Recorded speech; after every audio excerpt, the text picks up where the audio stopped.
বস্তুটিকে লক্ষ্য করে আমার এই সপ্তম বাণিজ্য তৈরি বেয়ে চলো। দেখতে হবে জলপথে বস্তুটি কি, তাই বেয়ে চলো বস্তুটিকে লক্ষ্য করে মাঝি ভাই। তাই হবে বাবু। ও মাঝি ভাই, ওই বস্তুটিকে লক্ষ্য করে বেয়ে চলো। এই সাগর বক্ষে আলোকিত করে কি যেন ভেসে চলেছে। এটি অবাক, এটি নাবিক ভাই, মনে হচ্ছে একটি কদলি ভেলা, তাই না? সুন্দর করে একটি মন্দ সাজানো রয়েছে, আর মনে হচ্ছে একটি নারী মূর্তি। কে কে তুমি জলপথে অমায়া সাগরে কলার ভেলার উপর একাকিনী দেখি নয়নে বাড়ি বরিশনে করে কাঁদো? তুমি কি সত্যই কোনো মায়াবিনী, কোনো দেবী, কোনো দত্ত, কোনো দানবিনী? না গো না, তাহলে কে গো তুমি? আমি কোনো দেবী দেবী নই। আমি তোমাদের মতো রক্তে মাংসে গঠিত একজন মানবী দুঃখিনী কন্যা। নবী ভাই, হ্যাঁ বাবু। আমরা কোনোদিন নয়নে দেখিনি, শ্রবণে শুনিনি জলপথে একাকিনী নারী ভেসে যায়। কিন্তু কেন গো, কেন একাকিনী জলপথে ভেসে তুমি কোথায় যাবে, কিসের আশায়? রাত্রিকালে বের ও প্রভাতে হইলাম রারি, জলেতে ভাসিয়া যাই বেহুলা সুন্দরী। হইরে নিষ্ঠুর 6 মাস এই না দারুণ গঙ্গারে জলে ভেসে আমি দেবপুরে গিয়ে আমার স্বামী জীবিত করে নিয়ে আসবো। শুনেছ নাবিক ভাই, তাই তো বাবু। এই অভাগিনী নারী তার মৃত্যু স্বামীকে নিয়ে অভয়া সাগরে ভেসে চলেছে দেবপুরে যাবে বলে। কিন্তু শোনো নারী, তোমার এই সুন্দর রূপ জৈবন অকারণে কেন বিসর্জন করবে? বুঝেছি তোমার শ্বশুর ঠাকুর বড্ড নির্বোধ পাষাণ, এক মুষ্ঠ অন্যের জন্য তার মৃত্যু পুত্রকে বক্ষে ধারণ করে অভয়া সাগরে ভাসিয়ে দিয়েছে। তোমার এই দুঃখ দেখে আমি বড্ড দুঃখ পাই। তাই তোমাকে একটি কথা বলবো। বললো জীবনে জন্ম নেওয়ার পর অকপটে বহু আশা ছিল, ঈশ্বর আমার সেই আশা পূর্ণ করতে পারেনি। তুমি পারবে না আমার সেই আশাটুকু পূর্ণ করে দিতে বলো? না না না, আমি তোমার আশা পূর্ণ করতে পারবো না, আমায় যেতে দাও। একে বললে আমি তোমার দুইখানে চরণ ধরে দাঁড়াও সুন্দরী নারী, ভগবান যখন আমার আশা পূর্ণ করতে পারেনি, আজ তোমার মতো সুন্দর নারী যখন আমি আমার নয়নের সামনে পেয়েছি, তুমি যেমন জনম দুঃখিনী, তোমাকে দুঃখের হাত থেকে বাঁচাতে গিয়ে স্বেচ্ছায় আমার আশা পূর্ণ না করলো, সেই আশা আমি জোর করে আদায় করে নেব। না। ওগো বলো, যদি তোমার কথা রাখার মতো থাকে আমি চেষ্টা করব। জানি রে, ভগবান যার আশা পূর্ণ করতে পারে না, এই পৃথিবীতে কেউ পারে না তার আশা পূর্ণ করতে। জননীর গর্ভ হতে জন্ম নিয়েছিলাম না, সপ্তম ভ্রাতা ছিল না আমাদের একটিও বোন।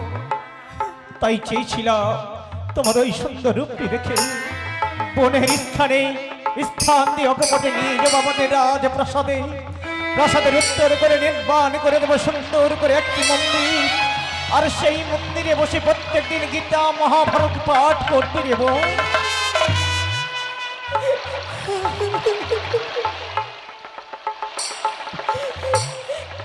তাই বলো আমায় কি করতে হবে? আমাদের সঙ্গে যেতে হবে আমাদের প্রাসাদে। না, আমার যে সেই ভাগ্য নেই। বলতে পারো তোমার নামখানা কি? আমার নাম আমার মাতা পিতা বড্ড আদর করে রেখেছিল, নারায়ণ সাধু। এই নামে শুনেছিলাম আমার এই জননীর মুখ থেকে। তোমার একটি দাদার নাম নারায়ণ সাধু। তবে কি তুমি আমার সত্যি দাদা? কি বললি? তোর ওই বদনে আমাকে দাদা বলে ডেকেছিস? দাদা, নিজের বোন না হলেও আমাকে দাদা তো বলেছিস রে বোন। কিন্তু দাদা, আমার মনে বলে তুমি আমার সত্যি সত্যি দাদা। কারণ তোমার এই নামে আমার জননী আমার কর্ণে শুনিয়েছিল। কি বললি? দাদা তুই আমার নিজের বোন, কিন্তু যেদিন আমরা বাণিজ্যে আসি আমাদের কোনো বোন ছিল না, আমরা সপ্তম ভ্রাতা। সত্যই যদি তুমি আমার নিজের বোন হবে তাহলে বলো তোমার দাদা কজন? 6টি। তাদের নাম বলতে পারবে? হ্যাঁ দাদা, হরি নারায়ণ ভায় বলছিস রে? যাদব মাধব ভায়। তুই কি বলছিস?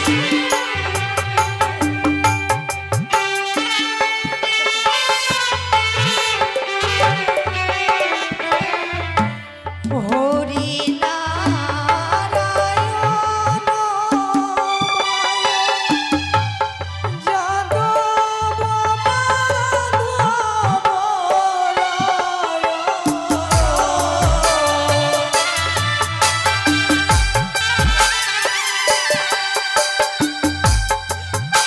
কি বললি রে?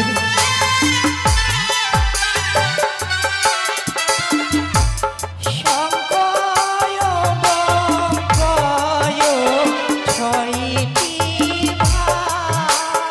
ও ঈশ্বর!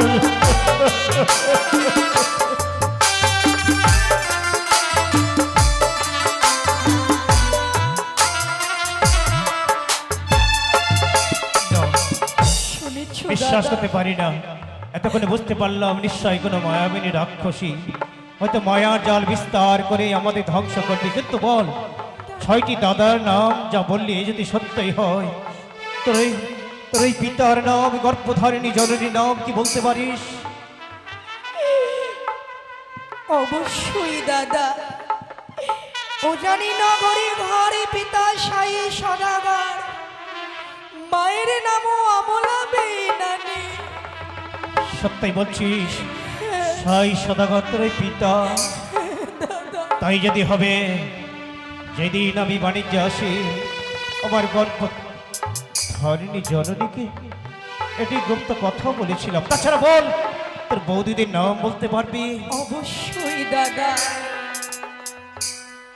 রতনী যতনী তারা, সাবিত্রী সত্যভামা। তারাই হয় ছয়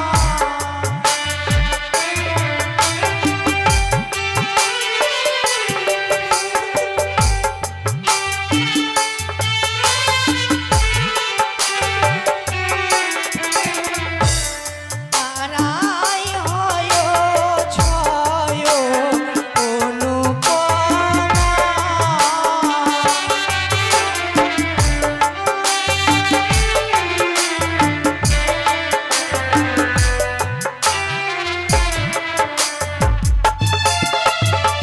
রত্তনী যন্তনী তারা, সাবিত্রী সত্যভামা, তারাই হয় ছয় অনুপমা।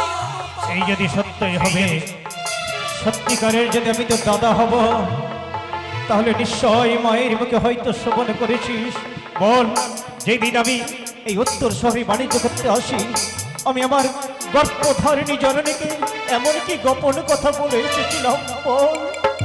অবশ্যই বলেছিলে, যেই দিন তুমি বাণিজ্যে যাচ্ছিলে আমার মা জননীকে তুমি বলেছিলে, মা আমার তো কোনো বোন নাই, আমি বাণিজ্যে ফেরার পর আমি বাণিজ্যে যখনই থাকবো, যদি তোমারই গর্ভে কোনো সন্তান জন্ম নেই, মেয়ে হলে নাম রাখিবে বেহুলা সুন্দরী, আর ছেলে হলে নাম রাখিবে দুর্লভ লক্ষিন্দর। তাহলে বল, তোর নাম খানা কি? বল রে, একবার বল কি নাম তোর? বেহুলা নাচনি। বেহুলা? সত্যিকারের আমি তোর দাদারে মাকে গোপন কথা বলা তুই যখন মায়ের মুখ থেকে শ্রবণ করেছিস, অভিতর হতভক্ত দাদা নারায়ণ সাধু আই পড়াই রয়েছে বাণিজ্য তরিতে চন্দন কষ্ট, যে তোর মৃত্যু পতিকে পদের করে দাহ করে সাগরের তীরে তোকে নিয়ে যাবো উজানি নগরে। দাদা হ্যালো কি আস্তে হবে চন্দনী কাষ্ট? হ্যালো দাদা দাদা তাই আমার স্বামী পরের ছেলে বলে চন্দনে কাষ্ট দিয়ে তার দেহখানিকে পুড়িয়ে ছাই করতে চাও না দাদা, না সে এ তো পর সংসারের নয়। নিয়ম রে বউ। যদি তোমায় চিতা সাজাতে হয় তবে একটি নয়, তোমায় দুটি চিতা সাজাতে হবে। বেহুলা একদিকে আমার স্বামীর দেহখানি ঈশ্বর। জ্বলবে, একদিকে আমার দেহখানি জ্বলবে।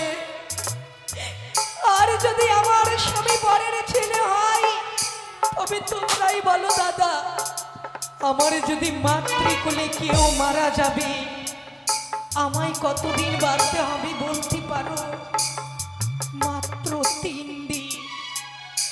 আমার যদি শ্বশুর কোলে কেউ মারা যাবে তবে আমায় কতদিন বাঁচতে হবে দাদা? কেন রে 13 দিন। এ কথা সত্য। তবে তোমরাই বলো কোনটা আপন আর কোনটা পর দাদা? সত্যই বলেছিস রে বেহুলা। আমি স্বপ্নেও কল্পনা করতে পারিনি অল্প বয়সে এত জ্ঞান অর্জন করেছ।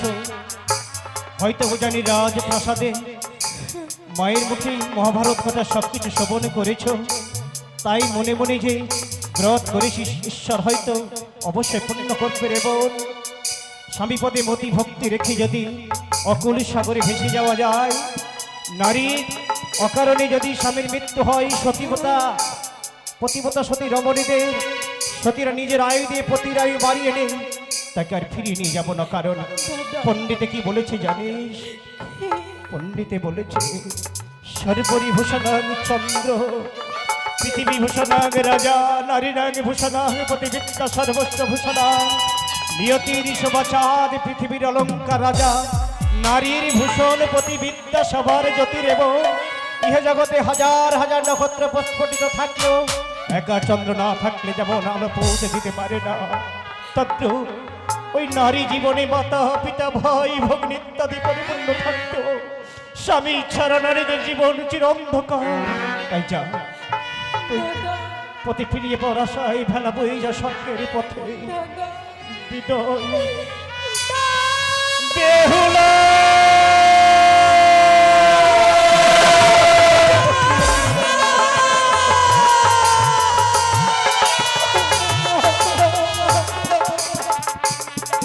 কেন বিধি, কেন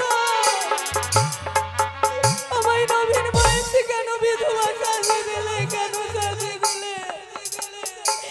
আমি যে আর পারি না দুঃখ সইতে, আমি আর পারি না।